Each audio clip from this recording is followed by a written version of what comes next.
اپنے ہونے کی کیا دہائی دیں، اپنے ہونے کی کیا دہائی دیں، کوئی دیکھے تو ہم دکھائی دیں۔ ایک دل جو نہیں سنبھال سکے، ایک دل جو نہیں سنبھال سکے، ان کے ہاتھوں میں کیا خدائی دیں، ان کے ہاتھوں میں کیا خدائی دیں۔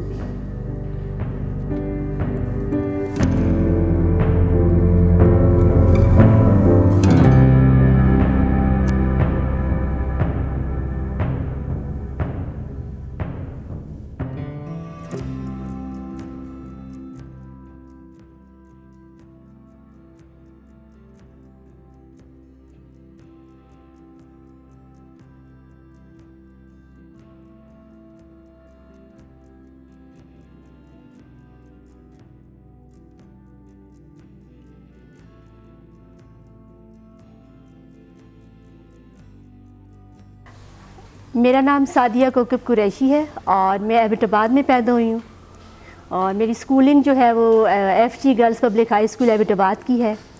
اس کے بعد میں نے government girls degree college Abbottabad سے بی اے کیا اور پشاور یونیورسٹی چلی گئی۔ پشاور میں میں نے faculty of law university of Peshawar میں میں نے ایڈمیشن لیا اور لاء کی ڈگری حاصل کی۔ اس کے بعد انٹرنیشنل ہیومن رائٹس میں پوسٹ گریجویٹ ڈپلومہ کیا۔ پھر میں نے ایم بی اے کیا ایچ آر ایم میں، اور اس کے ساتھ ساتھ میں بی ایڈ کیا، اور یعنی کہ تعلیم کا سلسلہ میرا ابھی تک جاری ہے۔ ابھی فی الحال حال ہی میں میرا جو ہے ایڈمیشن انگلینڈ میں یونیورسٹی آف ریڈنگ میں ہوا ہے LLM میں، تو دیکھیے اب کیا ہوتا ہے آگے انشاءاللہ۔ تعلیمی سفر پہلے تو ٹھیک تھا جب تک میرے والدین حیات تھے، ماشاءاللہ سے ہم لوگ کافی لاڈلی تھی، 3 بہنیں تھیں ہم لوگ، بھائی ہمارا کوئی بھی نہیں تھا، اور والدین جو تھے وہ بیٹیوں کی تعلیم کے لیے بہت زیادہ جو تھے، ان کا تھا کہ بیٹیوں کو تعلیم دلانی ہے، ان کو اپنے قدموں پہ کھڑا کرنا ہے۔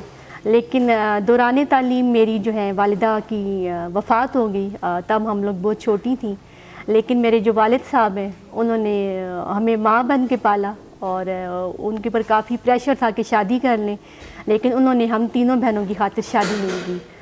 اور پھر ابو جی جو ہیں انہوں نے ماشاءاللہ سے ہمارے لیے ماں بھی بن گئے تھے، وہ باپ بھی بن گئے تھے، ہمارے لیے کھانا بنانا، کپڑے دھونا، اور سارا مطلب کہ ناشتہ صبح تیار کروا کے جلدی جلدی گاڑی کے لیے ہمیں بھیجتے ہوتے تھے۔ اور پھر اسی دوران میرے والد صاحب کی بھی انفارچونیٹلی ڈیتھ ہو گئی۔ ایک دم سے والدین کا چلے جانا ہمارے لیے بہت تکلیف دہ تھا، اور ہم تینوں بہنیں جو تھیں بالکل ایسی تھیں کہ جیسے ہمارے سر سے چھت اڑ گئی ہے، اور ہم نے آپس میں عہد کر لیا کہ ہم نے اپنے والدین کے خوابوں کو پورا کرنا ہے۔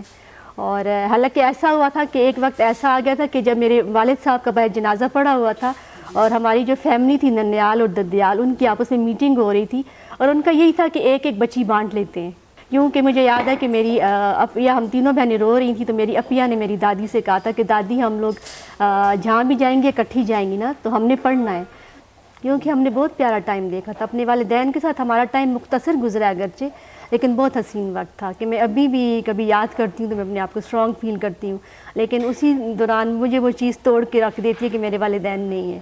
اور ہمارے والدین اور والدہ کی طرف سے جو بھی ہمارے پاس تھی سیونگز تھیں، اس کو ہم نے اپنی اسٹڈیز کے اوپر لگایا۔ ماشاءاللہ سے میری بڑی سسٹر وہ PhD کر رہی تھی اردو لٹریچر میں، چھوٹی ماشاءاللہ سے اب جو ہے ماشاءاللہ سے PhD ڈاکٹر ہے، اور میں آپ کے سامنے ہوں۔ میں نے LLB کیا، وکالت پڑھی ہے میں نے، اور اپنے ابو جی کی خواہش پہ لاء میں گئی تھی، وہ مجھے جج دیکھنا چاہتے تھے، ان کی خواہش تھی کہ میں جج بنوں، تو ان کے خواب کو پورا کرنے کے لیے میں پشاور یونیورسٹی گئی۔ پھر میں نے بڑی مشکل سے ایڈمیشن لیا وہاں پہ، وہ بھی ایک لمبی کہانی ہے۔ شاعری کی ایک داستان ہے، اس کا ایسا ہے کہ میں شروع سے ہی بہت سینسٹیو تھی نا۔ دوسری بات یہ کہ ہمارے گھر کا ماحول کافی ادبی تھا، والدین ماشاءاللہ سے دونوں پڑھے لکھے تھے، اور ہم تینوں بہنیں بھی جو تھیں آپس میں کوئی نہ کوئی موضوع لے کے نا اس کے اوپر شاعری کرتی تھیں میرے پاس، تو وہ ڈائری جو تھی میرے ابو کے ہاتھ لگ گئی۔ ابو جی کے ہاتھ لگی تو میں ڈر گئی، میں نے کہا میری خیر نہیں ہے نا، لیکن میرے ابو جی نے مجھے بہت زیادہ اپریشیٹ کیا، انہوں نے کہا کہ یہ تو اتنا اچھا میرے بچے نے کام شروع کر دیا ہے، اتنا پیارا آپ نے لکھا ہے۔ تو ایک تو ابو جی کی طرف سے سپورٹ ہوئی، دوسرا میں وہ ڈائری لے کے اپنے اسکول چلی گئی تھی۔ ادھر کلاس میں جس طرح ساری کلاس فیلوز ہوتی ہیں وہ ساری پڑھ رہی تھیں، کلاس میں گہما گہمی تھی، ہماری ٹیچر آ گئی اوپر سے، تو انہوں نے وہ ڈائری اٹھا لی، انہوں نے پکڑ لی ڈائری، تو انہوں نے کہا جس کی ڈائری ہے وہ سامنے آ جائے اسٹیج پہ۔ جب میں گئی تو میم نے کہا کہ جو سب چھپ چھپ کے پڑھ رہے ہیں آپ ادھر سامنے کھڑی ہوں سعدیہ تو آپ سنائیں. پھر میں نے پڑھنا شروع کیا. وہ جب میں نے پڑھنا شروع کیا تو ساری کلاس خاموش ہوں گی. مجھے لگا کہ سب لوگ چلے گئے ہوں کہیں نا. جب میں نے اوپر دیکھا تو سسکیاں اور لوگوں کے آنسو, میری ساری کلاس فیلوز رو رہی تھیں, میری ٹیچر رو رہی تھیں. انہوں نے پھر مجھے اپنے دل سے لگایا, پیار کیا. پھر انہوں نے مجھے کہا کہ بچے آپ میں یہ ٹیلنٹ ہے, آپ لکھ سکتی ہیں. لکھتی تھی میگزینز میں, پاکستان میں بھی میرا کافی جو ہے چھپ چکا ہے, کلام چھپ چکا ہے. میں آپ کو ٹی وی پہ نظر آئی ہوں گی, کافی مارننگ شوز میں بھی اور کافی ٹی وی کے پروگرامز میں مجھے انوائٹ کیا جاتا ہے, میں جاتی ہوں. جو بہت زیادہ مشہور ہے وہ ہے کہو نہ الوداع جانا, یہ میری نظم ہے. اور یہ صرف انڈیا میں نہیں, پاکستان میں بھی بہت مشہور ہے. یہ میں یونیورسٹی میں نے ڈن اینڈ نائٹ پہ پڑھی تھی, ابھی تک مجھ سے سنی جاتی ہے جب میں ملتی ہوں کسی سے. اور وہاں پہ جو ہے سردی کی یہ پہلی بارش اور تم بھول گئے, یہ بہت زیادہ اس نے پذیرائی حاصل کی اور اس کو لوگ بار بار سنتے ہیں, فرمائش کر کے سنتے ہیں. جی ہاں, مجھے بیسٹ پوئٹس ایوارڈ ملا ہے KPK میں اور ہزارہ ریجن میں پورے بیسٹ پوئٹس ایوارڈ میں لے چکی ہوں الحمدللہ. ایسے میں بتاتی چلوں کہ میں ہیومن رائٹس سوشل ایکٹیوسٹ بھی ہوں. اسی اسٹرگل کے دوران جب ہمیں ہماری محنت کا پھل ملنا تھا, جب میں یونیورسٹی سے پڑھ کے آ گئی تھی, ماشاءاللہ سے میں ایڈوکیٹ ہو گئی تھی. میری بڑی سسٹر ماشاءاللہ سے لیکچرشپ ان کی وہ پڑھاتی تھی کالج میں, لیکچرشپ ان کی ہو گئی تھی.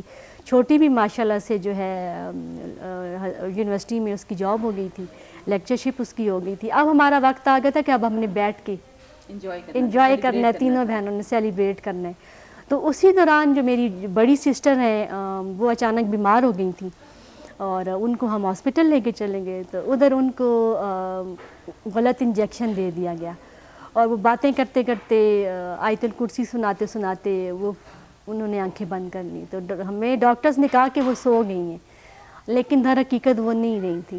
تو اس دن وہ ایسا دن تھا شہناز کہ بس میں نے اپنی جو میں اتنی اسٹرانگ نظر آتی ہوں نا آپ کو, میں بالکل ٹوٹ گئی تھی. میں دوسری دفعہ یتیم ہوئی. پہلی دفعہ تو میرے والد چلے گئے تھے تب ہوئی, اور پھر میری سسٹر کے جانے کے بعد مجھے لگا جیسے میرے سر کے اوپر سے آسمان ہی چلا گیا ہے اور میرے پاؤں کے نیچے سے کسی نے زمین کھینچ لی ہے اور میں بے ہوش ہو گئی تھی. اور جب میں ہوش میں آئی تو میری ٹانگیں جو تھیں وہ جام ہو گئی تھیں, مطلب کہ مجھے لگتا تھا میں اب کبھی بھی نہیں چل پاؤں گی. بڑی مشکل ٹائم گزارا ہے, میں نے بڑی مشکل دیکھی ہے, لیکن اپنے آپ کو پھر سے شاعری میں آپ کو کی جو دوبارہ جو آپ کا جذبہ تھا زندہ رہنے کا, اس میں آپ کو مدد کی؟ دیکھیں یہ جو قلم ہی تھا نا, قلم نے میرا ساتھ دیا. میرا تھا کہ میں شروع سے اپنا درد جو ہے کاغذوں کے ساتھ بانٹتی تھی, شروع سے میں ڈائری لکھتی تھی. تو جب میں ٹوٹ پھوٹ گئی, میری سسٹر چلی گئیں, دوبارہ سے میں یتیم ہو گئی, تو پھر میں نے اپنے آپ کو اپنے قلم کے ذریعے اپنی ڈائری کے ساتھ جوڑ لیا اور میں لکھتی تھی ان کو سامنے لانے کے لیے. تو ہم لوگوں نے یہ کاوش ایک شروع کی ہے, تو بس دعا کریں کہ اللہ تعالیٰ ہمیں اس میں کامیاب کرے. FM 92.4 پہ میں ایک ادبی پروگرام کر رہی ہوں جس کا نام ہے سریر کوکب, اور جو بہت زیادہ پسند کیا جاتا ہے, لوگ سنتے ہیں. اور اس میں شاعری ہے, شعراء کرام کا جو ہے ان کی زندگی کے بارے میں بتانا, سارا کچھ اس میں آتا ہے. جی ہاں. سردی کی یہ پہلی بارش اور برہا کے دن, سردی کی یہ پہلی بارش اور برہا کے دن, ساری رہنا جیا جلے رے ساجن تورے بن. کاسے کہوں اس دل کی بتیاں سکھی نہ کوئی سہیلی, کاسے کہوں اس دل کی بتیاں سکھی نہ کوئی سہیلی, ساجن بھی جا دور بسے ہیں جیون راہ اکیلی.